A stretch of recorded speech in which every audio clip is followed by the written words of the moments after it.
मुख्यमंत्री त्यासोबतच प्रफुल्ल पटेल, सुनील तटकरे आणि जयंत पाटील यांची भेट झाल्याची बातमी आली आणि राजकीय वर्तुळात एकच खळबळ उडाली। मात्र त्यापेक्षाही मोठी चर्चा आता सुरू झाली आहे ती म्हणजे खुद्द पक्षाच्या अध्यक्षा सुनेत्रा पवार आणि पार्थ पवार यांनाच या बैठकीची माहिती नव्हती अशी माहिती सूत्रांनी दिली आहे। या बातम्या समोर आल्यावर तटकरेंनी तातडीने पत्रकार परिषद घेत आपली बाजू सावरून घेतली। सुनेत्रा पवारांसोबत आपलं चांगलं ट्यूनिंग आहे असं स्पष्टीकरण तटकरेंनी दिलंय। तर बुधवारी देवगिरीवर पार पडलेल्या बैठकीत सुनेत्रा पवार यांनी तटकरेंना मुख्यमंत्र्यांसोबतच्या बैठकीबाबत विचारणा केल्याचं कळतंय।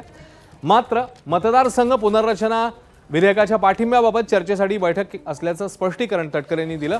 मग आपल्याला का कल्पना दिली नाही असा जाबही सुनेत्रा यांनी विचारल्याचं कळतंय। त्यामुळे अजित पवार हयात असताना दोन्ही राष्ट्रवादीच्या विलीनीकरणाच्या चर्चा झाल्याच नव्हत्या असा दावा करणाऱ्या तटकरेंनी आता विलीनीकरणाची चर्चा अंतिम टप्प्यात होती असं सांगत थेट युटर्न घेतलाय। त्यामुळे आताही जयंत पाटलांची भेट झालीच नाही, सुनेत्रा पवारांसोबत प्रत्येक बैठकीसोबत माहिती असतेच असा दावा करणाऱ्या तटकरेंच्या या दाव्यात किती तथ्य आहे हा मात्र आता संशोधनाचा विषय झाला।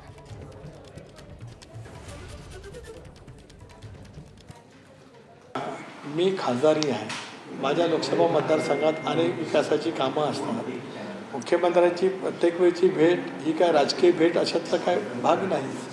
माझ्या लोकसभा मतदारसंघातील काय कामं आहेत, माझी दिल्लीच्या स्तरावरती काही प्रस्ताव राज्य सरकारकडनं पाठवायचे आहेत।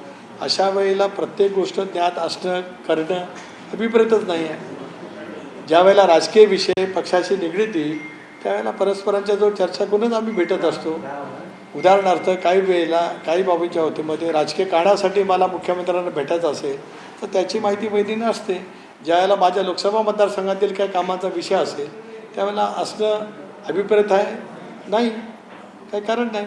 त्याच्यानंतर आम्ही ज्यावेळेला भेटत असतो त्यावेळेला भेटीमागचा तपशील जो आवश्यक असतो तो माझ्याकडनं सांगितला जात असतो।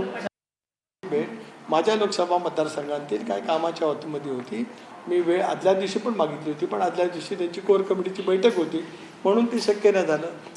प्रफुल्लबाईंनी त्यांच्याकडचे काय मुद्दे होते त्याच्यावरती ती वेळ मागितली होती, ते योगायोगाने प्रफुल्लबाई का आले तर त्यांना मध्यरात्री ते बाहेर जाणार होते म्हणून ते आले। दरम्यान आधी तटकरेंनी विलीनीकरणाच्या चर्चा फेटाळलेल्या होत्या, त्यानंतर त्यांनी आता नेमकं काय भाष्य केलं आणि त्यावर जयंत पाटील नेमकं काय म्हणतात जाणून घेऊया।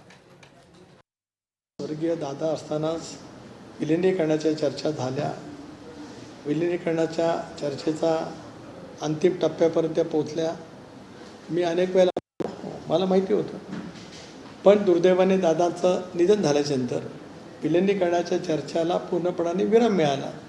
काही दिवसापूर्वीच साहेबांच्या पक्षाची राज्य पातळीवरची बैठक झाली, त्यावेळेला कार्याध्यक्ष म्हणून सुप्रियाताई असतील, पक्षाध्यक्ष म्हणून शशिकांत शिंदे असतील, त्यांनी स्पष्टपणे सांगितले की आता विलीनीकरणाच्या चर्चेला पूर्ण विराम आहे।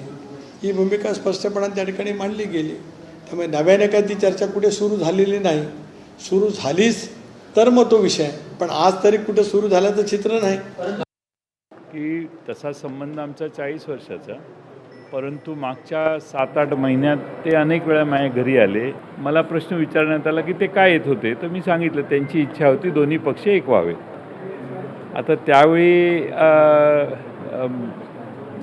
याबद्दल वेगळ्या लोकांनी वेगळं भाष्य केलं, ठीक आहे, पण आता सुनील तटकरे साहेब जर म्हणत असतील की त्यांनी पण हे आज सांगितलं, ही चांगली गोष्ट आहे।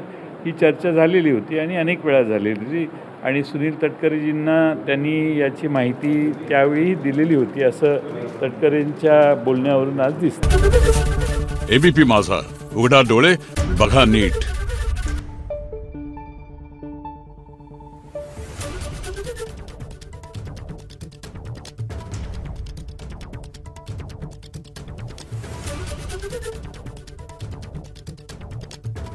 Thank you.